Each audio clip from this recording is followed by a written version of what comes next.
చాలాసార్లు మనం జీవించే క్రైస్తవ జీవితం, ఎవరిలోకైతే మనం బాప్తీసం పొందామో, ఎవరినైతే మనం ధరించుకున్నామో, అది లైట్గా మనకు కనపడుతుంది. కానీ చాలా చాలా చాలా చాలా హెవీ హెవీ హెవీ అండి. అది మీ ఇంటి ఎదురుగా ఉన్న కొండను నువ్వు మోయగలవా? గ్యాస్ బండనే మోయలేమండి మనం. మరి నువ్వు జీవించే క్రైస్తవ జీవితం, ఎవరిలోకైతే నువ్వు బాప్తీసం పొందావో, ఎవరిని నువ్వు ధరించుకున్నావో, ఆ క్రిస్టియన్ లైఫ్ అనేది, ఆ క్రీస్తు జీవితం అన్నది నీకు తేలిగ్గా కనపడుతూ ఉంటే నీవు శారీరకంగా నీ క్రైస్తవ జీవితాన్ని జీవించేస్తావు. కానీ అది చాలా హెవెన్ అంత వెయిట్.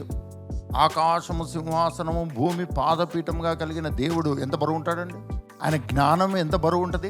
మాటతో సమస్తాన్ని చేశాడు అంటే తేలిగ్గా అనిపిస్తుంది మనకు, కానీ చాలా హెవీ. మాటతోనే చేస్తే ఇంత అయితే, చేతులతో చేస్తే పోరా అంటే పోయినాడు అనుకోండి. అలా కాకుండా చేయితో కొట్టి పంపించాడు అనుకోండి, అడ్రస్ లేకుండా పోతాం పోమా. కానీ ప్రభుకు స్తోత్రం, ఆయన మాటతో సృష్టి అంతని చేసినప్పటికీ ఆయన చేతులతో మనల్ని చేసి ఉన్నాడు. నీకు ఆ హెవీనెస్ అర్థం కావాలండి, ఆ బరువు అర్థం కావాలి, ఆ మహిమ అర్థం కావాలి, ఆ గ్లోరీ అర్థం కావాలి. అప్పుడే నువ్వు ఆత్మీయంగా దాన్ని తీసుకోవడం ప్రారంభిస్తావు. లేకపోతే లైట్గా బైబిల్ చదివేస్తామండి. చదువుతావు కదా, పలానా పేజీలో ఏముంది, విశ్వాసమును గురించిన రెఫరెన్సెస్ మీ పక్కన చెప్పండి. ఈవెన్ ChatGPTకి కూడా తెలుసు. భర్త అంటాడు కదా కిచెన్లో ఉన్న భార్యని, కాఫీ తీసుకురా అంటే వస్తున్నానండి ఎలాగా పరిగెత్తుకొని వస్తుంది కదా, అలానే అనే ఏఐని గనక విశ్వాసమును ఫెయిత్ బైబుల్ రెఫరెన్సెస్ అని కొట్టు, ఒక్కటి కూడా తప్పిపోకుండా మొత్తం ఇస్తుంది. నువ్వు సాటిస్ఫై అవ్వలేదు, మోర్ రెఫరెన్స్ అని కొట్టు, ఇంకా సాటిస్ఫై అవ్వలేదు మనోడని ఇంకా రెఫరెన్సులు ఇస్తుందండి. నాకు ఇంకా అన్నాం అనుకోండి, ఇంకా రెఫరెన్సులు ఇస్తూ పోతుంది. దాని కొరకు నువ్వు ఏమి ఎనర్జీ వేస్ట్ చేయాల్సిన పని లేదండి. జస్ట్ ఒక క్లిక్తో అన్నీ తెలిసిపోతాయండి.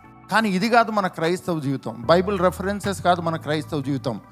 ఆ బైబిల్లో ఉన్న వాక్యంలో ఉన్న ఆ వాక్యము యొక్క స్ట్రెంగ్త్, పవర్, లైఫ్, దాన్ని నువ్వు అనుదినము క్రమక్రమముగా తెలుసుకుంటూ పోవాలి.